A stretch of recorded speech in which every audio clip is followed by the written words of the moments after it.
Welcome aboard Pink Monorail. I'm Michelle Valladolid, and this is my co-pilot, Noe Valladolid. We're going to be making several stops today, but the first one is at Disneyland. All right, Shelley. So what is happening with Disneyland? Disneyland is going to be reopening on April 30th with 15% all local guests. So this is something we talked about on the previous episode. So they're going to be sort of doing a rolling or a slow opening. You said it's going to be 15% capacity for the park, and it's going to be California residents at first. Right, both parks. Now, are they limiting the attractions, or is it all open? Well, the law says that it has to be all outdoor attractions. Disneyland has actually announced that they'll have 2 indoor attractions going, and that's Rise of the Resistance and Snow White's Wish. So those are ones that usually require you to have some sort of reservation. They're not going to have a queue or some sort of line for that. No, there's no reservation for Snow White's Wish. Well, not for Snow White's Wish, but for Rise of the Resistance, don't you have to put your name on an app or something? Yeah, you do. But no, they're just going to have a queue. Probably eliminate the pre-show. Well, that's going to be a big bummer for a lot of the e-ticket rides. So, Haunted Mansion, probably out of the question. Pirates of the Caribbean is out of the question. It's a Small World, out of the question. I suppose the Matterhorn bobsleds are outside enough? Outside, yeah. And I wonder how much of the attraction has to be outside. Splash Mountain is partially outside. It's a Small World is partially outside. That's true. But then you also have the question of, even if the park is at 15% capacity and people have to social distance, the lines are still going to be really long just because everybody's going to be about 6 feet apart. Right. So we're going to see how they have to handle that. So in a couple of weeks, we'll actually see what happens at Disneyland. Is there anything else that's been announced for Disneyland or California Adventure? They're still doing Touch of Disney. That was the food festival that we talked about in the previous one. So tickets are still sold out. Tickets are still sold out. Okay, so hopefully if you're listening and you got a chance, go ahead and share in the comments what you thought about the Touch of Disney.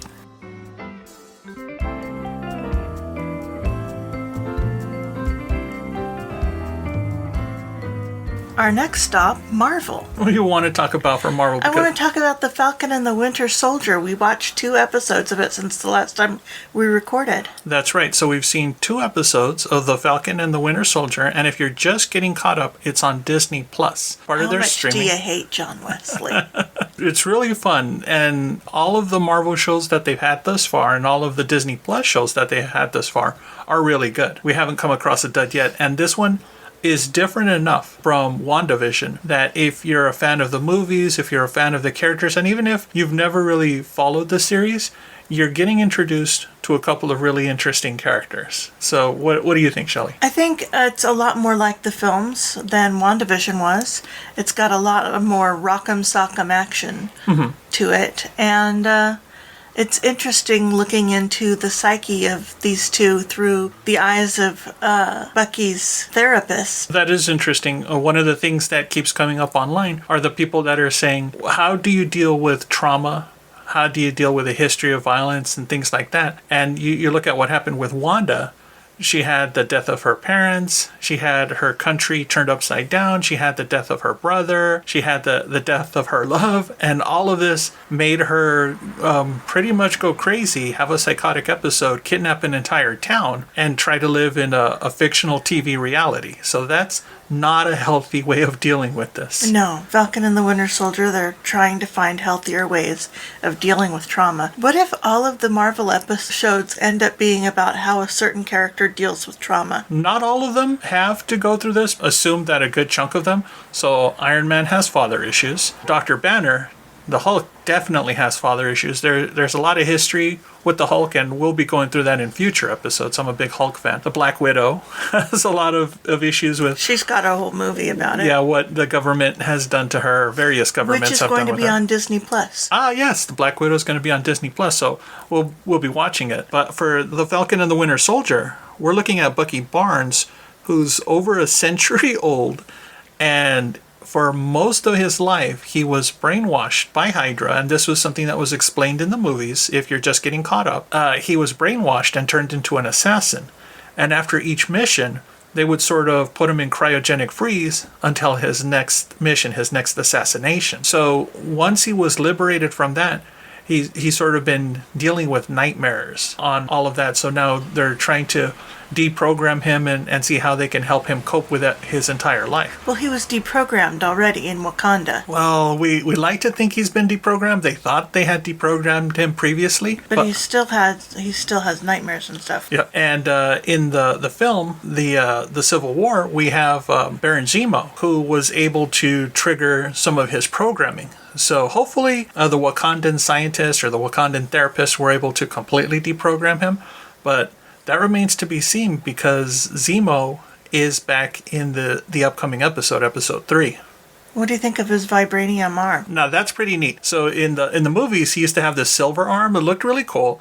Of course, allowed him to go toe-to-toe with characters much more powerful than regular humans. But now his new arm is this black metallic material, very similar to the Black Panther's armor, and it looks really cool. Now, the actor playing Baron Zemo, he's actually just had a few parts in the Civil War. Daniel Bruhl, he played Niki Lauda in the film Rush, and Chris Hemsworth was in that movie as well, the Formula One drivers, and he's I think a very underrated act. He really nailed an incredible performance. So if you get a chance to watch Rush, check it out because it's based on an actual rivalry. And it's not exactly a friendly rivalry, but it's not a vicious rivalry between two real people. And Daniel plays an exceptional character, which is why I was happy to see him get cast as Baron Zemo, because he's a really interesting character, a really interesting actor. Now, what do you think of the casting so far?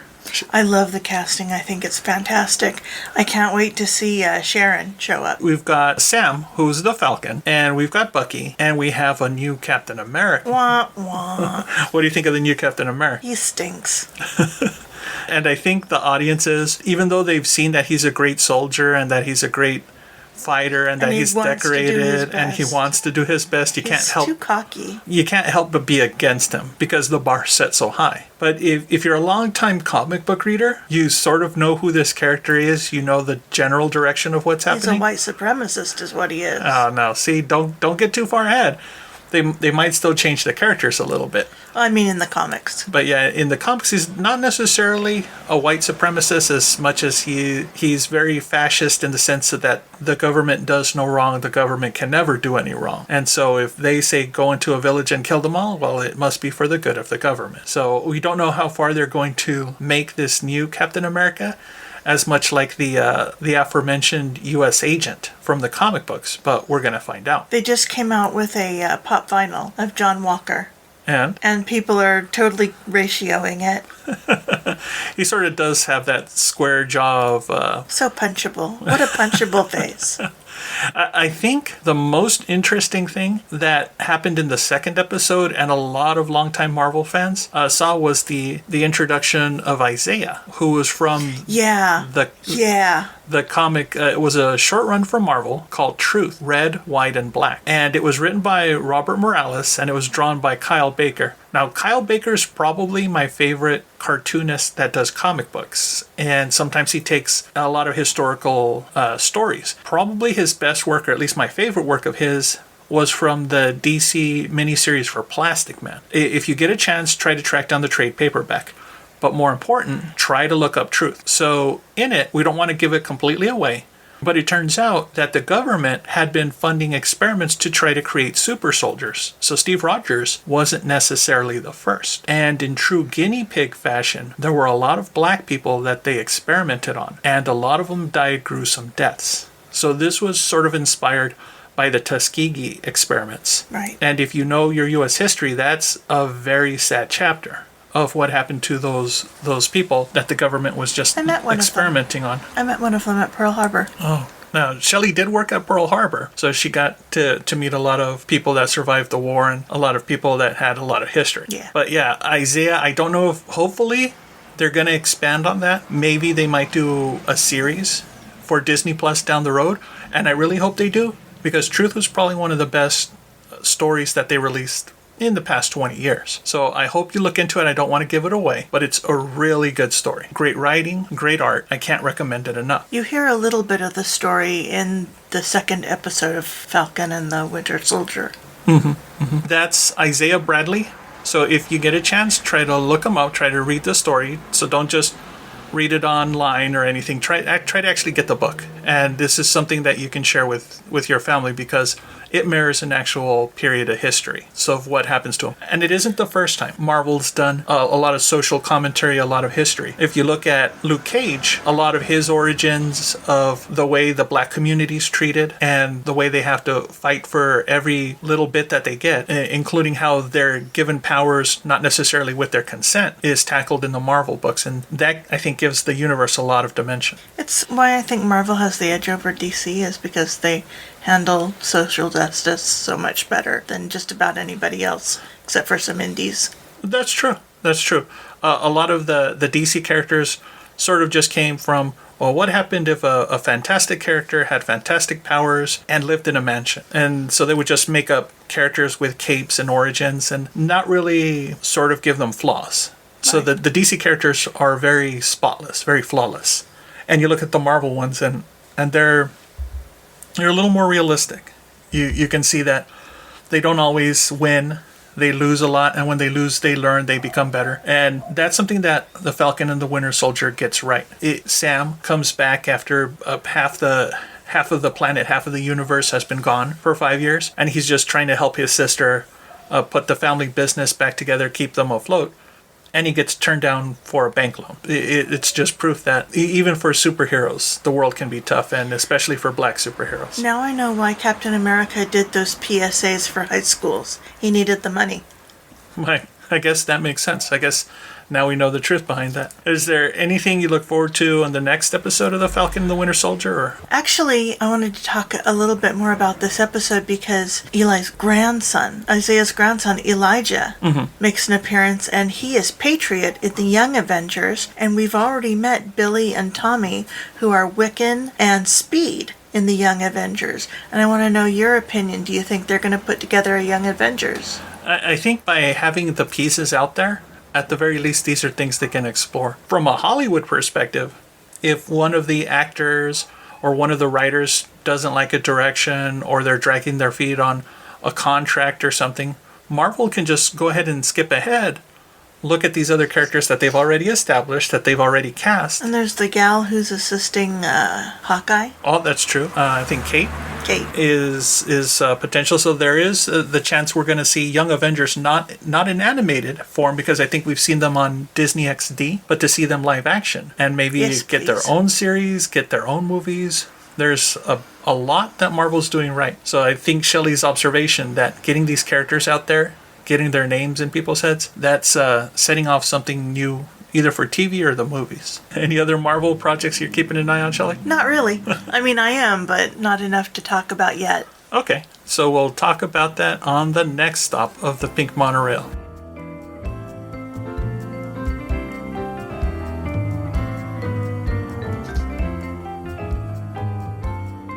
The next stop, Knott's Berry Farm. Knott's Berry Farm. So I know they make really good boysenberry pies. What's going on with Knott's? For Alice's birthday, we went there and we picked up dinner and ran into some friends. They're doing their Taste of Boysenberry Festival event, which I hear is amazing. It's $50 to get in, and you get something like $25 worth of food, and it's all huge servings. And they've got some of the things we talked about before, like the boysenberry meatballs and boysenberry sausage and boysenberry tamales. So a lot of savory food if you like savory, some spicy food if you like spicy, and of course great really desserts. Sweet. Also when we were there, boysenberry peanut butter fudge. Oh yeah. We brought that home for Alice. When we were there, we went in the afternoon. It wasn't too late, and it was in the middle of the week, and there wasn't hardly any line. So if you want to pick up dinner and you're in Orange County, you can find parking. Parking's free if you're picking up something from the market. So most of the shops are open on that little downtown part, including the restaurant. So you can go get a chicken dinner, get some pies, get some fudge, do a little... You can even order ahead of time if you're not getting a pie. Oh, that's true, and you can just do some pickup. So we can't recommend it enough, especially if you're in the area. It was so good. Mm-hmm.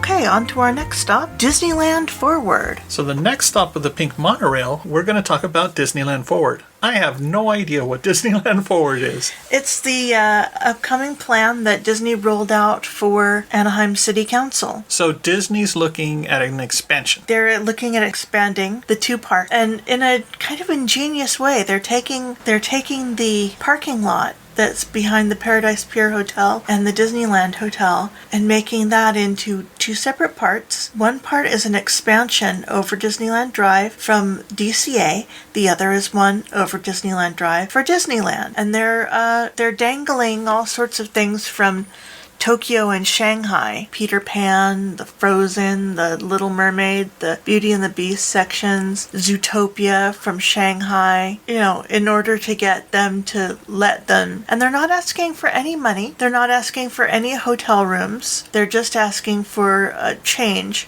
from parking lot to entertainment. If you aren't familiar with the Disneyland parks and you're more of an East Coast fan, in Disneyland, we've got a lot of parking area behind the Disneyland Hotel, behind the Paradise Pier Hotel. Like Shelley said, it's almost as much land as both Disneyland and DCA almost combined. So at least enough land to rebuild one of those parks in its entirety. That's how much parking space is behind there. So Disneyland already has that really huge parking lot, the Eisner Complex. Yep, the Eisnerplex. And with this, they're going to go back to the Harbor Boulevard parking garage that they had floated before that got shot down. They're floating that again and changing the Strawberry Fields parking lot, the Toy Story lot, into kind of a Hyperion Wharf type of thing, or Disney Springs type of thing with entertainment, shops, and dining. So not everybody listening to the podcast and not everybody that even lives in the community exactly realizes how much property the Disney company has been acquiring around the parks. We're looking at hotels, parking lots that little by little they've been acquiring. Under shell corporations. Like Cinderella Hotels. Look it up. so that little by little they can get these properties and start consolidating them so that they can build on them. Whether it's another gate, whether it's another parking lot, whether it's something that they can help expand their parks. Because property is a rare commodity in California. In Florida, they've got hundreds and thousands of acres that they can dredge anytime they want and start building on. Not so much in Southern California. They have to be very careful and calculate where everything is going to go. Now, something that's helping them with this is, like Shelley said, they've already got blueprints from Shanghai, from Hong Kong, from Tokyo Disneyland of all the new expansions. So the Imagineers don't have to try to figure out what can go where, how much they're going to need, how much space or anything, because they have the blueprints for the expansions in Tokyo. Like Shelley said, so we've got Tangled or Beauty and the Beast or one of the other films, a castle or something. They already know how much they need to develop that. From Shanghai, they've got the property already figured out. So it's really smart of them to reuse that and to try to keep the cost to a minimum when you're essentially opening a third gate at the parks. Right. Is that right? That's right. The only thing, and this is my commentary, this isn't necessarily from the Pink Monorail, this is just me personally. I'm skeptical about this. I know Disney, the company, can build it. I know that it's going to be really beautiful, whatever they come up with. They promised us Westcott at one time in order to get the city council to move and gave us DCA Volume 1. And they've learned that if you make a mistake, it's really hard to correct your mistakes after the fact. So this is something that we talked about when we did the Pink Monorail series in China. For DCA, they discovered that having to redo about half the park cost almost $2 billion. And in the end, the new DCA is head and shoulders above what was originally there. But it's no Westcott. And so I'm skeptical that, yes, we're going to have the best new elements from the Asian parks, but at the same time, I'm skeptical because they've been ignoring a lot of the maintenance and a lot of the upkeep in Disneyland during all of this time, during all of this rebuilding. I mean, we've still got that monstrosity that's blocking traffic in Tomorrowland. We also have what used to be the People Mover track that's been collecting dust for more than a decade now. That isn't a Rocket Rods, isn't the People Mover track, it's just tracks. 2 decades. Yeah, so 2 decades now. So we've got the huge building that used to be the Carousel of Progress. The Carousel of Progress, which was also the American America Sings, and sort of that's been taking up a lot of real estate. So there's a lot of Tomorrowland that they've just been ignoring for more than 2 decades. And I'm sure a lot of fans would like to see the Disney company do something. Oh, they're also dangling the Tron coaster. Yeah, and the Tron coaster and all of that. But I mean, the Tron coaster is going into Florida. Dangling. Dangling. See how it goes? Yes, I'm sure whatever Disney expands with is going to be wonderful, but part of me wants them to go back and address what they haven't been looking at for decades. Right. That's just my commentary. I mean, the Pink Monorail still supports all of the parks, and we're still eager to see what happens. Very. But I'd like to hear your thoughts. You know, what Disney could do, should do, or you're just looking forward to. I'm just looking forward to the crowding being alleviated by the expansions. So that'd be nice for fans to have someplace else to go, especially post-pandemic. Right.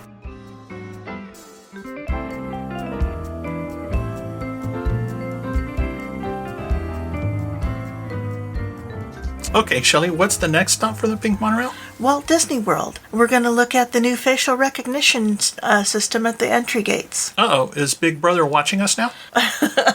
Big Mouse is watching us. Oh, no.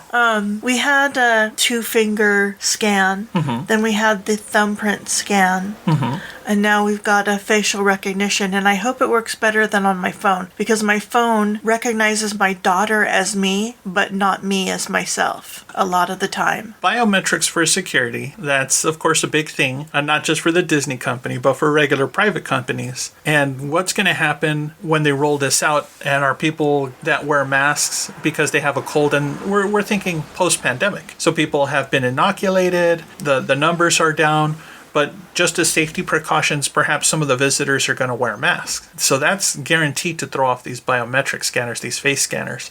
So are cast members going to say, remove your mask so you can get scanned and then put it back on? There's a lot of questions, and I'm sure the Disney company's trying to figure all of this out. But so far it's been working. So that's and good. They've got masks in the park now. So what I saw from a video was someone pulling down their mask, getting scanned, and being allowed into the park. For the scans, this is going to be tied into their pass of sorts, tied into their payments, tied into their hotel. How does that all work? Right now, they're just making some little baby steps. It would be great with purchases, but when the kid gets the card, the parent gives the kid a key card and puts the credit card on it. Okay, do they scan the kid's face? There's privacy issues.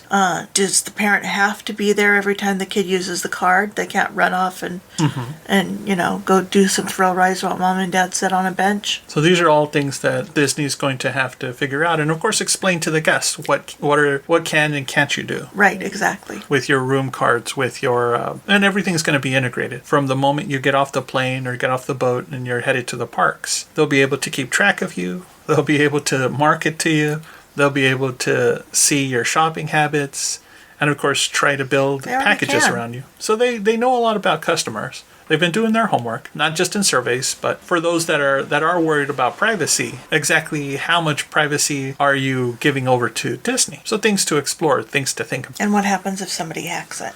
Exactly. So we also have that to consider. It's a lot of news on this stop of the Pink Monorail. So we've had a lot of news, a lot of stops on this episode of the Pink Monorail. So what do you think? What are you looking forward to for the Disney Plus shows or the Marvel shows? Are you reading the comics? Are you watching the cartoons? Are you watching Disney XD? Are you keeping up with Hulu and all of the things happening there? What are you buying? Yeah, what are you buying? If you're visiting the parks, whether it's SeaWorld, whether it's Universal, whether it's Disneyland, what have you tried recently? Any of the new restaurants, any of the new merchandise? We'd like to hear about it. And now we're going to take a short stop for our sponsors. Hello, I'm Roger Colton of Private Car Service. With the 50th anniversary of the Walt Disney World Resort coming on October 1st, we're chartering 2 vintage Pullman Railroad cars to offer a special excursion departing New York City on Tuesday, September 28th. The following day, we arrive in Orlando for a 4-night stay in the cabins at the Fort Wilderness Resort. Our chartered railroad cars will return us back to New York City on Monday, October 4th. You could be part of this classic travel and theme park experience for the base price of $4,750 per person double occupancy. This includes the transportation, meals and beverages aboard the train, as well as theme park tickets, resort accommodations, and is limited to 20 passengers. For more information, please call 925-321-0023 or visit our web pages at privatecarservice.net. Private Car Service is not affiliated with the Walt Disney Company in any way.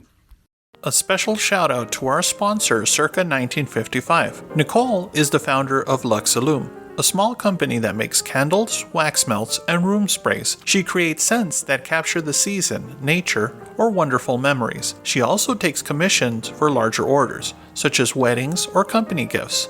It turns out that Nicole is also a huge Disney fan and has a line called Circa 1955. She creates scents inspired by all things Disney. This includes the parks, attractions, treats, and films. She creates each formula and batch of candles herself. For every one scent she's released, she's probably made over 200 trials just to get the smell right. Don't take my word for it. Go to circa1955.com, order a candle, and use promo code PINK15. That's PINK15 to get 15% off your purchase. Support a small company that also gives back to the community.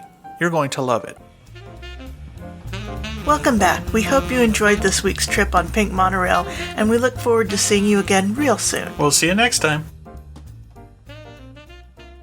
Another shout out to Jim Hill for hosting Pink Monorail on his podcast network. The Jim Hill Podcast Network also includes Looking at Lucasfilm, The Disney Dish, I Want That, Marvel Us Disney, and Fine Tuning. Thanks for listening, and be sure to like, subscribe, and leave a review for each podcast. Have a great day.